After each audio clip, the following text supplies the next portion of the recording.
नमस्कार। खबर फास्ट पर आपके स्वास्थ्य से जुड़ा खास कार्यक्रम आपका डॉक्टर के साथ मैं हूं भविष्य त्यागी। जीवन को सही तरीके से जीने के लिए जरूरी है कि हमारा स्वास्थ्य ठीक रहे, लेकिन आजकल लोगों को स्वास्थ्य से संबंधित बहुत तरह की परेशानियों का सामना करना पड़ रहा है। ऐसी परेशानियों में से एक है मांसपेशियों में दर्द की समस्या। क्या है यह समस्या और इससे बचाव क्या है और इसके उपाय क्या हैं?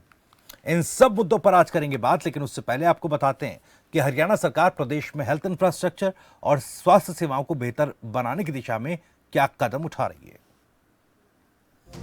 तो प्रदेश में मरीजों को बेहतर स्वास्थ्य सुविधाएं मिल रही हैं, इलाज के साथ मुफ्त दवाइयां भी दी जा रही हैं। जागरूकता मुहिम का भी असर दिख रहा है। जांच के लिए शहरी और ग्रामीण क्षेत्रों में कैंप लगाए जा रहे हैं। अस्पतालों में स्पेशलिस्ट डॉक्टर की नियुक्ति की गई है।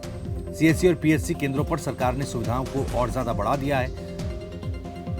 तो कई तरह के कदम प्रदेश सरकार ने उठाए हैं। प्रदेश में जागरूकता को लेकर भी कई कैंप्स चलाए जाते हैं, इनका असर भी दिख रहा है। उम्मीद केंद्र के माध्यम से टेली काउंसलिंग शुरू की गई। 15 जिलों के उम्मीद केंद्र काउंसलर्स के नंबर भी जारी किए गए हैं। 1000 हेल्थ वेलनेस सेंटर खोलने का ऐलान सरकार की तरफ से किया गया। हर सिविल अस्पताल में कम से कम 200 बेड की योजना है। 350 चिकित्सा अधिकारियों की नियुक्ति की गई है। कर्मचारियों, पेंशनर्स और उनके आश्रितों को इंडोर उपचार जो है दिया जा रहा है। हरियाणा कैशलेस स्वास्थ्य योजना की भेंट भी प्रदेशवासियों को दी गई है। अल्ट्रासाउंड और डायग्नोस्टिक सेवाओं का विस्तार प्रदेश में किया जा रहा है। हर जिला अस्पताल में आईसीयू और प्राइवेट रूम स्थापित किए गए हैं। पत्रकारों समेत 8 वर्गों को आयुष्मान भारत योजना का लाभ प्रदेश में दिया जा रहा है। तो मांसपेशियों में दर्द की समस्या से आम लोग जूझते हैं। आखिर क्यों मांसपेशियों में दर्द होता है, हम कैसे खुद को इससे बचाए रख सकते हैं, क्या कुछ तमाम पहलू हैं इससे जुड़े हुए, इस पर बातचीत करेंगे। कुछ खास मेहमान हमारे साथ जुड़ गए हैं। Doctor Sanjay Singh orthopaedic surgeon हैं बहादुरगढ़ से। डॉक्टर निशांत सारू हैं, ये भी ऑर्थो सर्जन है अंबाला से। बहुत बहुत स्वागत है आप दोनों मेहमानों का। नमस्कार जी। डॉक्टर संजय, आपसे शुरुआत करता हूँ जी। डॉक्टर संजय, सवाल ये कि मांसपेशियों का दर्द आमतौर पर लोग इससे जूझते ही हैं। किन किन वजहों से ये होता है? ये मेनली कारण है बैड पोस्चर। जब हमारा पोस्चर गलत सही तरीके से बैठना, उठना या पढ़ते समय या जब लेटते समय, टीवी देखते समय जब बैड पोस्चर हो जाता है, उसके कारण होता है। दूसरी बात कि सेडेंटरी लाइफ। आज के जमाने में लोग अपनी बैक की या सारी मसल का एक्सरसाइज रेगुलरली नहीं करते, इसलिए सेडेंटरी लाइफ के कारण भी मसल स्ट्रेंथनिंग नहीं हो पाती है, तो मसल वीक हो जाते हैं बिकॉज ऑफ दैट। जी ठीक है सर।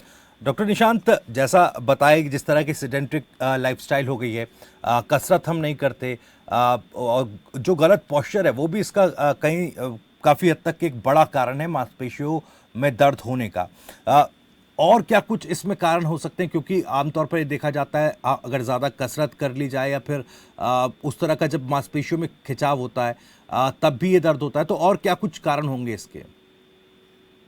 सर, मैं आपको बताना चाहूंगा, इसके कई कारण हो सकते हैं जी। जिसके अंदर जो सबसे कॉमन जो कारण होता है वो होता है डिहाइड्रेशन। कई बार क्या होता है कि हम पानी नहीं पी पा रहे हैं उचित मात्रा में, और हमारी जो मांसपेशियां हैं उसके अंदर पानी की कमी के कारण अकड़ाहट पैदा हो जाती है, जिसे क्रैम्प का नाम दिया जाता है। तो यह तो बहुत ही महत्वपूर्ण कारण है, जो पानी और नमक की कमी होना। तो इसके लिए हम जब भी ज्यादा एक्सर्शन कर रहे हैं, कोई भी फिजिकल वर्क कर रहे हैं, ज्यादा देर तक काम कर रहे हैं, तो हमें बीच बीच में पानी पीना चाहिए और नमक लेना चाहिए, नमक वाला पानी पीना चाहिए, शिकंजी पीनी चाहिए, जिससे हमारी जो मांसपेशियां हैं उनको न्यूट्रिशन मिल सके। इसके साथ साथ हमें अपने शरीर को मेंटेन रखने के लिए भी एक्सरसाइजेस करनी चाहिए, जिसमें ये एक्सरसाइज होती है मांसपेशियों को मजबूत रखने के लिए। कुछ क्या होता है कि हमें कुछ न्यूट्रिशन की आवश्यकता होती है, जैसे कि हम अंदर ही घर के अंदर बैठे हुए या ऑफिस में बैठे हुए काम करते रहते हैं, हम कभी भी बाहर नहीं जाते धूप में।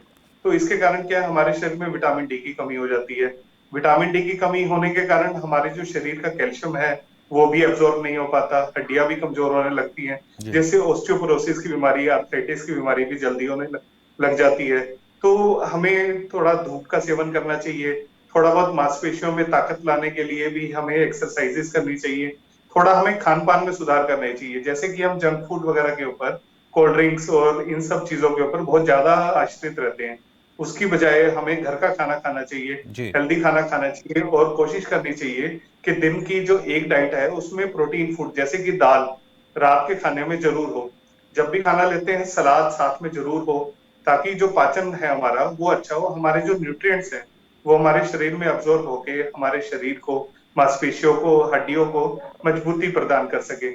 और इसी तरह अगर मान लीजिए कई लोग हमारे क्या हैं आजकल बहुत ही जल्दी लोगों को डायबिटीज, हाइपरटेंशन, थायराइड की बीमारियां हो जाती हैं। जी तो इन चीजों का कंट्रोल रखना भी बहुत जरूरी है, क्योंकि डायबिटीज हमारी कंट्रोल नहीं है, थायराइड कंट्रोल नहीं है, या शुगर कंट्रोल नहीं है, या बीपी कंट्रोल नहीं है, तो उसके कारण क्या है हमारी नसों की बीमारियां होने लगती हैं, हमारी मांसपेशियां जो हैं उनमें नसें खराब हो जाती हैं, हमारी मांसपेशियां काम नहीं करती, हमारी टांगों में कमजोरी आने लगती है, हमारे पैर सुन्न रहने लगते हैं, ऐसी कई सारी तकलीफें पैदा हो जाती हैं। जी तो हमें जब भी डायग्नोज होता है कि शुगर है, तो क्या है कि जो हमारे पेरिफेरी में रहने वाले जो भाई बहन हैं वो इस बीमारी को बड़ा लाइटली ले लेते हैं जी और इलाज नहीं करते हैं, सोचते हैं कि शुगर है कोई नहीं, मैंने दवा ले ली है और चलता रहेगा, कोई बात नहीं, शुगर मैंने चेक कराई थोड़ा सा बढ़ा हुआ था।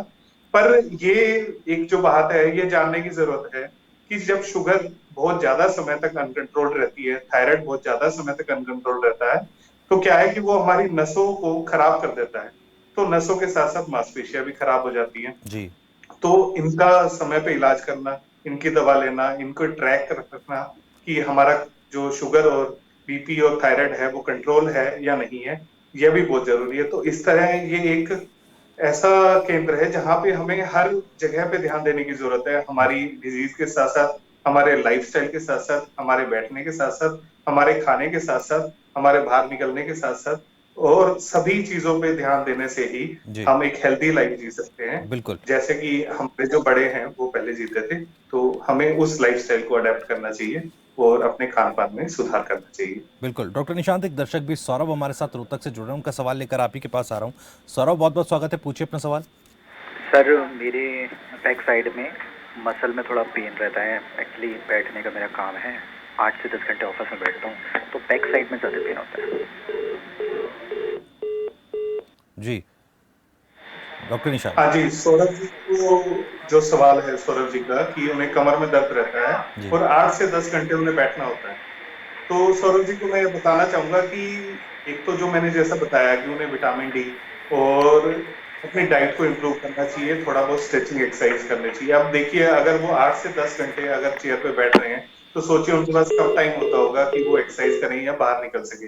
जी तो कुछ ना कुछ समय जरूर निकालें बाहर निकलने का धूप में, जिससे कि विटामिन डी का संचालन हो सके। नहीं तो विटामिन डी के सप्लीमेंट्स लें और उसके साथ साथ है ना अपने बैठने के जो पोस्चर है उसमें इंप्रूवमेंट करें। जैसे कि वो जिस भी चेयर पे बैठते हैं उसमें हमारी कमर और गर्दन जो है वो पूरी सपोर्टेड होनी चाहिए। जी जैसे क्या होता है कि हम अक्सर आगे झुककर बैठते हैं लैपटॉप की तरफ, कंप्यूटर की तरफ, उससे हमारे कंधों पे जोर पड़ता है। कंधों पे जोर पड़ने के कारण जो हमारे कंधे के आसपास की मांसपेशियां हैं वो दर्द करने लगती हैं, जिससे हमें कमर दर्द रहने लगता है। तो जो हमारा पोस्चर इंप्रूव करना है वो एक बहुत ही जरूरी फैक्टर है हमारे कमर दर्द को ठीक करने के लिए, साथ ही हमारी डाइट, एक्सरसाइजेस और बाकी सभी चीजें जैसा कि मैंने पहले बताया। जी बिल्कुल ठीक है। बहुत बहुत शुक्रिया सौरभ, उम्मीद है कि आपको आपका जवाब मिला होगा। डॉक्टर संजय, मैं आपके पास आ रहा हूँ। आमतौर पर हम मांसपेशियों के दर्द को काफ़ी ज़्यादा इग्नोर करते हैं। एक आम धारणा ही होती है, ठीक है सिकाई कर ली ठीक हो जाएगा, इस तरह की चीज़ें बहुत ज़्यादा देखी जाती हैं। लेकिन किस तरह की मांसपेशियों का दर्द या किन वजहों से जो दर्द मांसपेशियों में हो रहा है वो घातक साबित हो सकता है?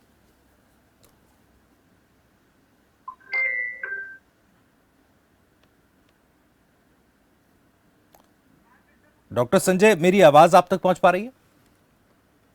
हेलो जी डॉक्टर संजय, क्या मेरा आप सवाल सुन पाए? लगता है आवाज डॉक्टर संजय तक नहीं जा पा रही है। मैं दोबारा रिकनेक्ट करके संजय जी आपके पास आता हूं। डॉक्टर निशांत, इसी सवाल के साथ आपके पास आ रहा हूं।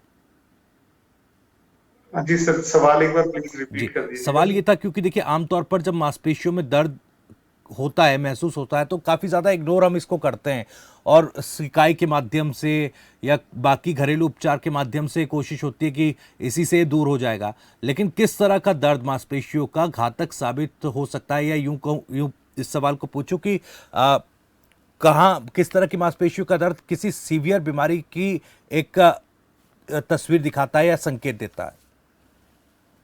सर, जो भी ऐसे मांसपेशियों के दर्द हैं, जब हमें अर्जेंट मेडिकल अटेंशन की जरूरत है, ऐसे साइंस को रेड फ्लैग साइंस का नाम दिया जाता है। जी। तो इसमें क्या होता है, जब भी हमारे जो दर्द है वो अगर बढ़ता जा रहा है और वो किसी भी दवा से या किसी भी सेके से उसमें कोई फर्क नहीं आ रहा है, हम 2-3 दिन सब कुछ ट्राई कर चुके हैं, हमारे में कोई फर्क नहीं आ रहा है, साथ ही साथ हमें शरीर में कुछ कमजोरी आ रही है या फिर हमें बुखार है या फिर ऐसे लग रहा है कि हमारे शरीर में जैसे जान ही नहीं है, और हम साथ ही साथ क्या होता है, इसके साथ साथ कई बार हमारे हाथों और पैरों में ऐसे लगता है जैसे चींटियां काट रही हैं, जी। या कि कुछ महसूस होने में हमारे में कमी है कि हमारे हाथों में ताकत नहीं रह गई है, हम कुछ भी चीज पकड़ने की कोशिश कर रहे हैं तो वो हमारे हाथ से छूट जाती है, हम सीढ़ियां चढ़ रहे उतर रहे हैं तो हम बार बार गिर रहे हैं, हम फ्लैट अगर सरफेस पे भी चल रहे हैं जैसे कि घर में तो भी लड़खड़ाकर गिर जाते हैं जबकि कोई उबड़ खाबड़ रास्ता नहीं आया होता। तो ऐसी जो निशानियां हैं ये हमारी नसों की वीकनेस को दिखाती हैं, तो जी, ऐसी कंडीशंस में हमें जल्दी से जल्दी डॉक्टर की सलाह लेनी चाहिए। बिल्कुल। एक दर्शक भी निशांत रोहतक से हमारे साथ जुड़ गए हैं। डॉक्टर संजय निशांत का सवाल लेकर आपके पास आ रहा हूं। निशांत, बहुत बहुत स्वागत है, पूछिए अपना सवाल। जी। मेरा सवाल ये है सर कि मेरे ना उंगलियों में दर्द रहता है जी कभी कभी। जी। और सर वो 3-4 घंटे तक लगातार दर्द होता है, उसके बाद अपने आप सही हो जाता है सर।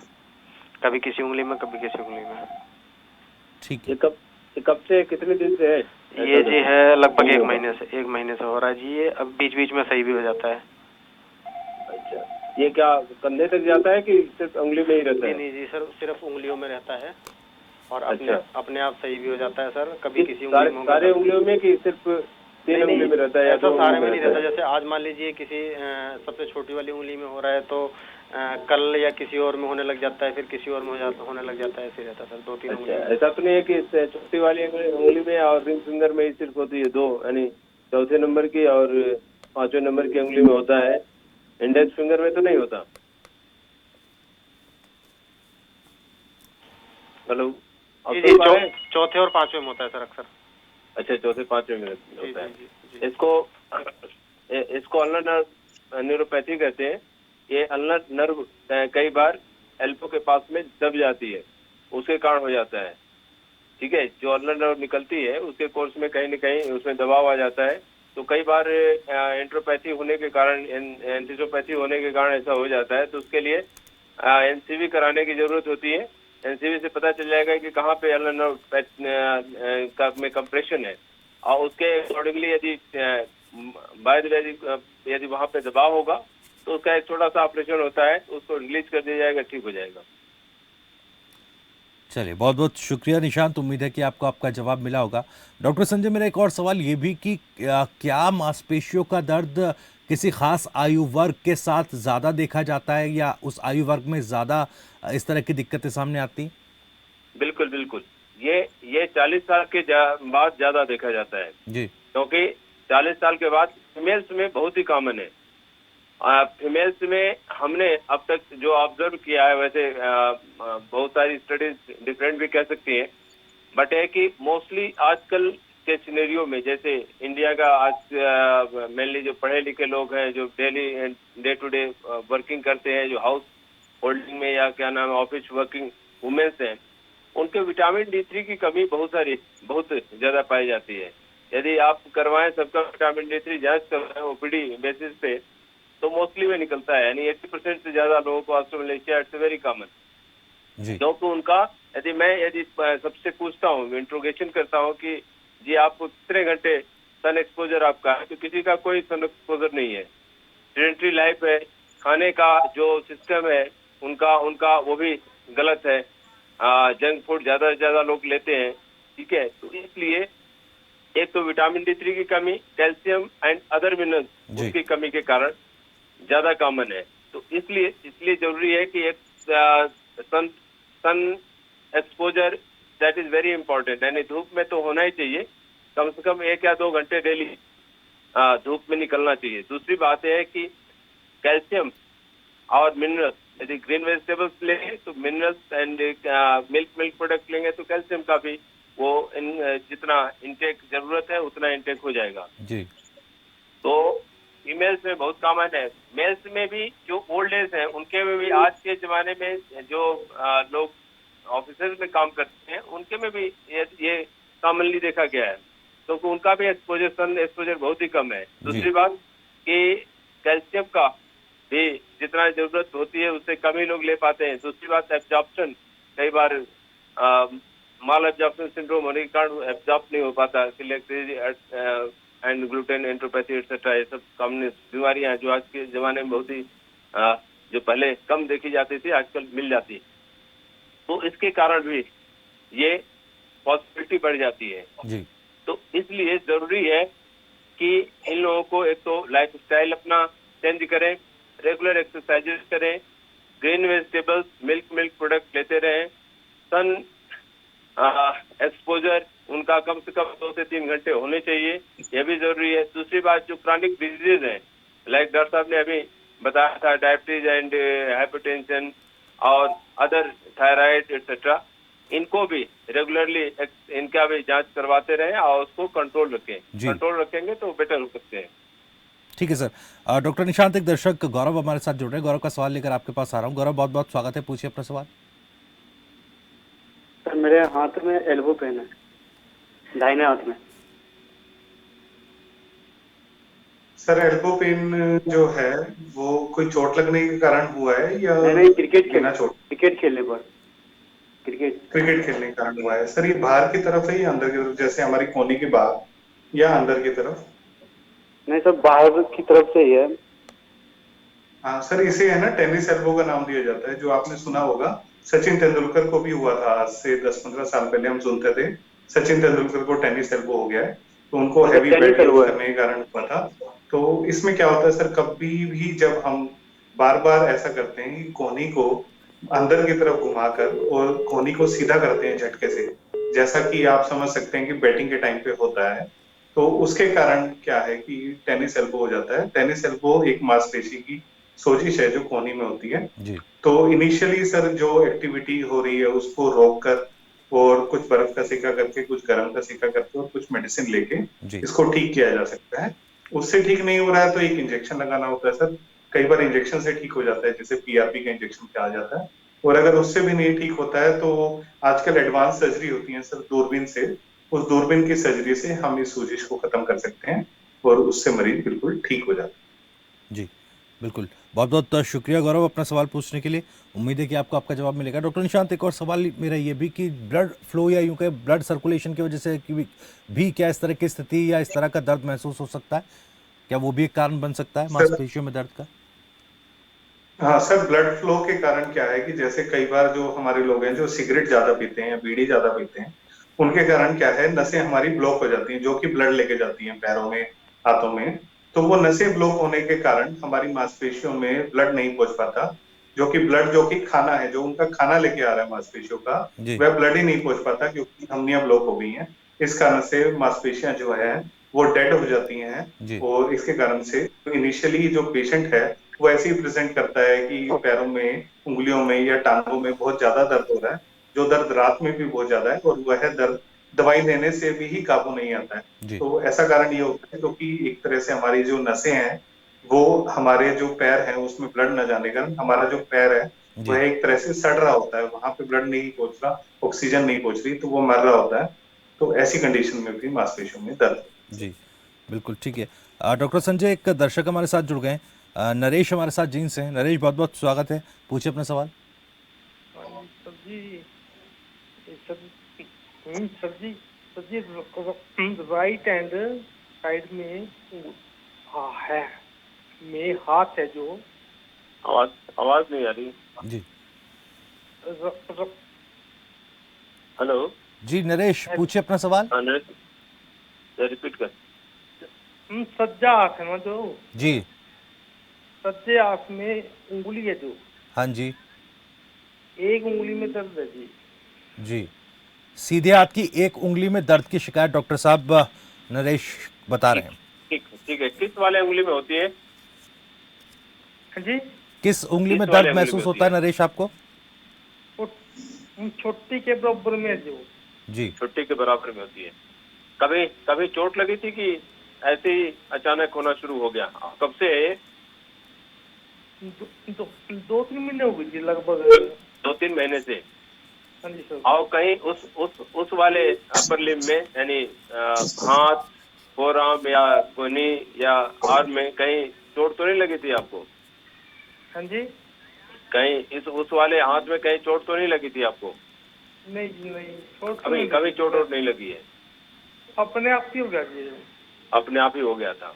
तो वैसे ही है जैसे क्या नाम है, इसके पहले वाले जो हमारे दर्शक थे उनको ऐसे ही या अल्नर न्यूराइटिस में, न्यूरोपैथी में ऐसा हो जाता है कि रिंग फिंगर या लिटिल फिंगर इन्वॉल्वमेंट हो जाता है, तो इसके कारण ही होगा। उसके लिए एनसीवी करा लेंगे। यदि by the way ulnar neuritis या न्यूरोपैथी के कारण है तो उसका ट्रीटमेंट उसको रिलीज कर देंगे, ठीक है, डिकम्प्रेस करके।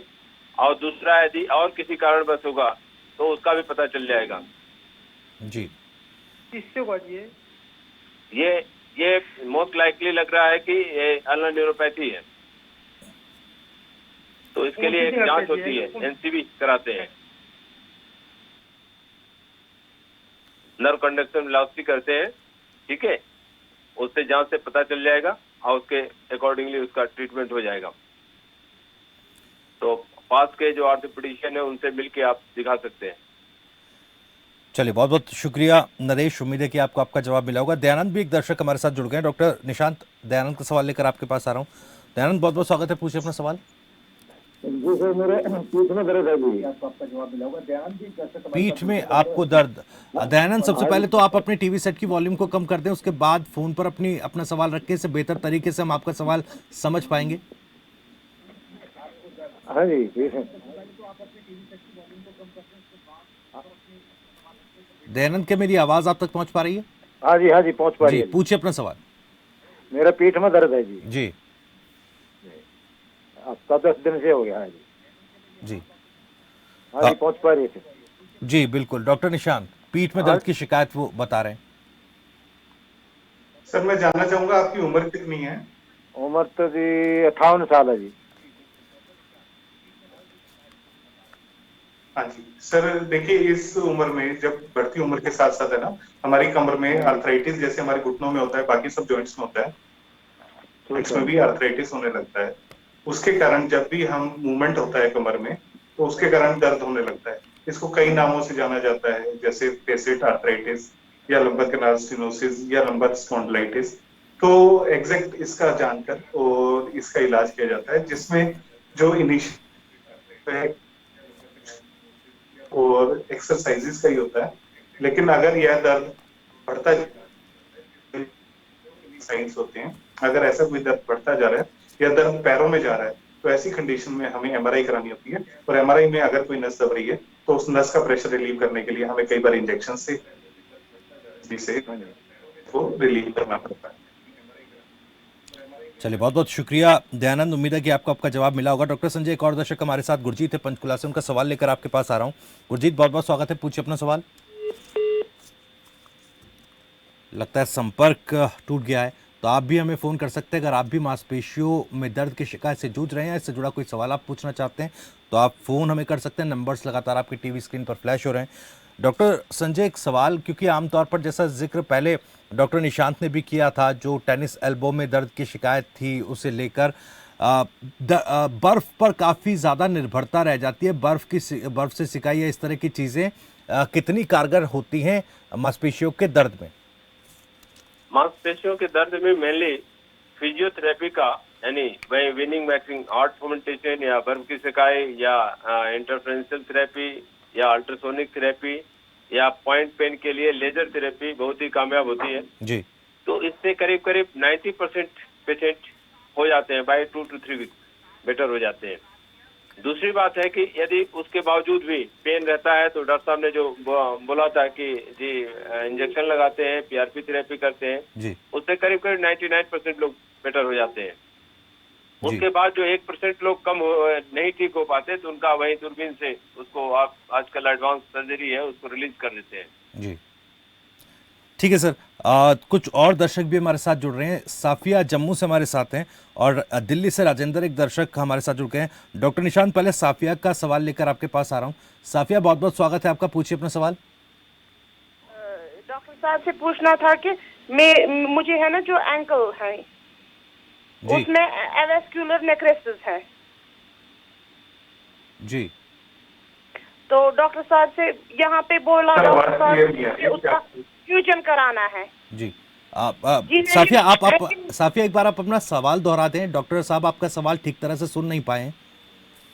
जी डॉक्टर साहब, मुझे एंकल में ये एवेस्क्यूलर नेक्रोसिस है। जी जी। तो डॉक्टर साहब को बोलना था कि उसका क्या इलाज हो जाएगा। आप डॉक्टर साहब कह रहे हैं कि मैं समझ नहीं पा रहा। जी जी मैं स्टीरॉयड ले रही थी। हेलो डॉक्टर साहब। जी साफिया पूछिए अपना सवाल। जी मुझे ये एंकल में है एवेस्क्यूलर नेक्रोसिस। डॉक्टर साहब क्या आप समझ पाए सवाल? मुझे एंकल जॉइंट का एंकल जॉइंट में मेनली टेलस का कभी फ्रैक्चर रहा होगा, टेलस के कारण टेलस का एवेस्क्यूलर नेक्रोसिस होगा, कॉमनली वही कॉमन है जी। तो उसके केस में दो तरह की ऑपरेशन होते हैं, एक तो फ्यूजन और नहीं तो रिप्लेसमेंट। या तो टोटल टेलस रिप्लेसमेंट कर दिया जाए या नहीं तो एंकल फ्यूजन कर दिया जाए। एंकल फ्यूजन का खर्च सस्ता होता है और उससे कोई प्रॉब्लम भी नहीं होती। कितनी एज हो गई साफिया जी आपकी? जी मेरी 32 है। मैं स्टीरॉयड ले रही थी। अच्छा, स्टेरॉइड के कारण हो गया, स्टेरॉइड इंड्यूस्ड एवेस्क्यूलर नेक्रोसिस हो गया। मैं चल ही नहीं पा रही हूँ। फ्यूजन करा ले, ठीक हो जाएगा। फ्यूजन ही बेस्ट है। लेकिन डॉक्टर साहब उसमें मूवमेंट नहीं हो जाएंगी ना? हाँ जी, फ्यूजन में मूवमेंट नहीं हो जाएंगी पैर को फिर? हाँ मूवमेंट रेस्ट्रिक्ट हो जाएगा, नहीं तो रिप्लेसमेंट फिर कराना पड़ेगा आपको एंकल जी। रिप्लेसमेंट कहाँ पे हो जाएगा? नॉर्दर्न इंडिया में हो जाता है, दिल्ली में हो जाएगा। जी डॉक्टर साहब। चलिए बहुत बहुत शुक्रिया साफिया, उम्मीद है कि आपको आपका जवाब मिला होगा। एक दर्शक राजेंद्र दिल्ली से भी हमारे साथ हैं। डॉक्टर निशांत आपके पास आ रहा हूँ उनका सवाल लेकर। राजेंद्र बहुत बहुत स्वागत है, पूछिए अपना सवाल। नमस्कार सर, डॉक्टर राजेंद्र ठाकुर बोल रहा हूँ जी मैं। जी नमस्कार सर, मेरे को नसों की दिक्कत हो रही है सर, ज़्यादा नसों में, टांगों में बड़ी दिक्कत रहती है, कमर में, बाजू में। जी एक्चुअल मुझे डायलिसिस चल रहा है मेरा जी। तो अभी ट्रांसप्लांट के लिए बात चल रही थी, तो डॉक्टर RMM में बोलते हैं उन्होंने कि आपकी नसें बंद है 60%। जी कैल्शियम मिल रहा है जी। तो सर कैसे नसें कैसे खुलेंगी? ठीक है doctor Nishant. Sir connection break हो रहा है, मैं पूरा समझ नहीं पाया, आप थोड़ा सा बता दें। ठीक है मैं बताता हूँ। वो ये कह रहे हैं कि उनका डायलिसिस चल रहा है, नसें जो हैं वो काफ़ी हद तक 60% डॉक्टर ये कह रहे हैं कि ब्लॉक हो गई हैं और उनको पैरों में, कमर में और अपर बॉडी में भी दर्द की शिकायत रहती है। नसों में खिंचावट रहती है सर ऐसी कंडीशन में आपने क्या इलाज करना है? अगर न्यूरोपैथी की वजह, अगर उस प्रेशर को रिलीव करना होता है, अगर ये डायबिटीज। ठीक है डॉक्टर साहब, आपकी आवाज़ हम तक ठीक तरह से नहीं पहुंच पा रही है। मैं दोबारा आपको कोशिश करता हूं कनेक्ट करूं। डॉक्टर संजय, अगर आप पूरा सवाल समझ पाए तो। हाँ जी जी। इनको एक क्वेश्चन मेरा है, एज कितनी है आपकी राजेंद्र जी? एज कितनी है? और ये डायबिटीज के कारण तो नहीं रेनल फेलियर हुआ था? जो किडनी फेल हुई है डायबिटीज के कारण हुई है?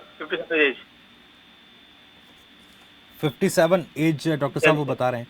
राजेंद्र, एक सवाल ये भी कि क्या डायबिटीज की वजह से किडनी फेलियर हुआ जो डॉक्टर साहब पूछ रहे हैं? बीपी हाई वजह से जी। बीपी हाई की वजह से डॉक्टर साहब? अच्छा। तो इसमें एक तो क्या नाम है, आपके जो मिनरल है वो डिसबैलेंस इसके कारण हो जाता है। जब ऑन डायलिसिस होते हैं तो कैल्शियम, विटामिन D3 की कमी, क्योंकि किडनी फेल्योर में किडनी जो सेकेंड स्टेज है 25 हाइड्रोक्सीकोलिक एल्सिफेरॉल से 125 हाइड्रोक्सीकोलिक एल्सिफेरॉल में जो कन्वर्जन है, जिसको एक्टिव विटामिन D3 कहते हैं, जो काम करता है गट पे जाके एब्जॉर्प्शन को बढ़ाता है कैल्शियम के, वो उसकी कमी हो जाती है किडनी फेल्योर, रीनल फेल्योर वाले पेशेंट में। तो इसलिए विटामिन D3 की जरूर आवश्यकता होती है कि ताकि कैल्शियम का एब्जॉर्प्शन हो। दूसरी बात कि चूंकि कैल्शियम मेटाबॉलिज्म वो डिस्टर्ब हो जाता है। इसलिए जरूरत होती है कि ज्यादा कैल्शियम लेने की भी जरूरत पड़ती है। तीसरी बात कि जो अदर मिनरल्स और हैं जो कि मांसपेशियों को भी स्ट्रेंथन करते हैं और दूसरी बात बोन को भी स्ट्रेंथन करते हैं, वो मिनरल्स की भी उन मिनरल्स की कमी हो जाती है। तो इसलिए जो ग्रीन वेजिटेबल्स एक्सेट्रा उनके सूप वूप लेने की जरूरत होती है। और नसों में चूंकि जो उसके कारण किडनी फेल्योर के कारण नसों भी वीक हो जाती हैं, तो उनकी भी स्ट्रेंथनिंग करने की जरूरत होती है। जी ठीक है डॉक्टर साहब, बहुत बहुत शुक्रिया राजेंद्र आपका सवाल पूछने के लिए। उम्मीद है कि आपको आपका जवाब मिला होगा। और आज आपका डॉक्टर में समय भी खत्म हो गया। मैं आप दोनों मेहमानों का भी शुक्रिया करना चाहूँगा। डॉक्टर संजय आपका बहुत बहुत शुक्रिया, डॉक्टर निशांत आपका भी बहुत बहुत शुक्रिया हमारे और हमारे व्यूवर्स के तमाम सवालों को एड्रेस करने के लिए। फिलहाल रुक रहे कुछ देर के लिए, लेकिन खबर फास्ट पर खबरें लगातार जारी है।